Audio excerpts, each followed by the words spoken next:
ప్రియాంశ. నేను 5వ తరగతి చదువుతున్నాను. ఇప్పుడు నేను చెప్పబోయే కథ పేరు ఒక పువ్వు కథ. ఒక ఊరిలో రాజయ్య అనే వ్యక్తి ఉండేవాడు. ఆ రాజయ్యకు ఒక చక్కటి అమ్మాయి ఉండేది. ఆ అమ్మాయి ఏదడిగితే అది కొనిచ్చేవాడు. కొనిచ్చి పెద్ద చేశాడు. ఒకరోజు తన తండ్రి ఇలా అనుకున్నాడు, నా కూతురు పెద్ద అయింది, నేను ఇంకా నా కూతురికి పెళ్లి చేయాలి, పెళ్లి సంబంధాలు చూడాలి అనుకున్నాడు. అలా పెళ్లి సంబంధాలన్నీ చూశాడు. తన కూతురికి ఒక్కటి కూడా నచ్చలేదు. ఒకరోజు తన కూతురు దగ్గరికి వెళ్ళి, నీకెందుకమ్మా ఒక అబ్బాయి కూడా నచ్చలేదు, నీకు ఎలాంటి వాడు కావాలో చెప్పు, నేను అలాంటి వాడిని తెచ్చి పెళ్లి చేస్తాను అని చెబుతాడు. నాన్న నాన్న అని మెల్లగా అంటుంది.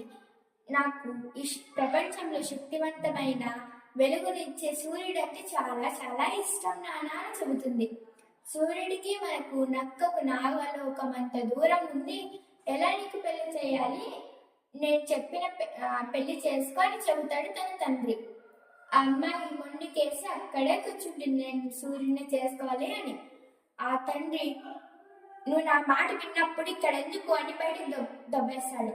ఆ అమ్మాయి ఏడ్చుకుంటూ కొండలు వాగులు అవన్నీ దాటుకొని వెళ్ళింది. ఒక పెద్ద కొండకు వెళ్ళింది. ఆ పెద్ద కొండలో ఒక ఇల్లు ఉంది. ఆ ఇంటిలో ఒక ముసలావిడ ఉంది. ఆ అమ్మాయి ఆ ముసలావిడ బయటకు వచ్చి, ఎందుకమ్మా నువ్వు ఇలా ఏడుస్తున్నావు, ఏమైందో చెప్పు అని అడుగుతుంది. అలా అమ్మాయి ఏడుస్తూ జరిగిందంతా చెబుతుంది. అప్పుడు ఆ ముసలావిడ తన చీర కొంగుతో తన కన్నీటిని తుడిచాక, ఆ సూర్యుడు ఎవడో కాదు, నా కొడుకే, పగులంతా ఆకాశంలో తిరిగి అలసిపోయి ఇంటికి వస్తాడు, నువ్వు నాకెంతో నచ్చావు, నా కొడుకు ఇచ్చి నీకు పెళ్లి చేస్తాను అని చెబుతుంది.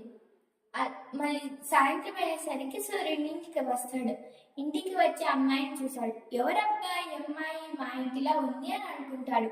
ఆ అమ్మాయి పరిగెత్తుకుంటూ సూర్యుడి దగ్గరికి వెళుతుంది. నువ్వంటే నాకు చాలా ఇష్టం, నీకోసం నేను అందరినీ వదులుకొని వచ్చాను, నువ్వు నన్ను పెళ్లి చేసుకుంటావా అని అడుగుతుంది.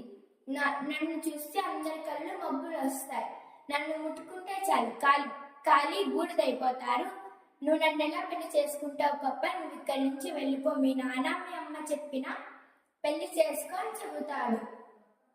నాకు నువ్వే కావాలి అని మొండికేసి అక్కడే కూర్చుంటుంది. నువ్వు ఇక్కడి నుంచి వెళ్ళిపో అని బయటకు దోసేస్తాడు. అక్కడ సూర్యుడిని చూస్తూనే ఉంటుంది. చూసి భోజనం కూడా చేయదు. అక్కడే చనిపోయి ఒక పెద్ద మొక్క వస్తుంది. ఆ పెద్ద మొక్కకి చందమామంత గుండ్రంగా ఉన్న పువ్వు పూస్తుంది. ఆ పువ్వు పసుపు పచ్చగా ఉంటుంది. ఆ పువ్వు సూర్యుడు ఎప్పుడు ఉదయిస్తే అప్పుడు ఉదయిస్తుంది. అలా సూర్యుడు ఎప్పుడో ఒకసారి వచ్చి నన్ను పెళ్లి చేసుకుంటాడని అలాగే ఉంటుంది. సూర్యుడు ఎలా తిరిగితే అలా తిరుగుతుంది. అందుకే అంటారు ఆ పువ్వుని పొద్దు తిరుగు పువ్వు అని. ఆంగ్లంలో సన్ఫ్లవర్ అని అంటారు. కథ సమాప్తం.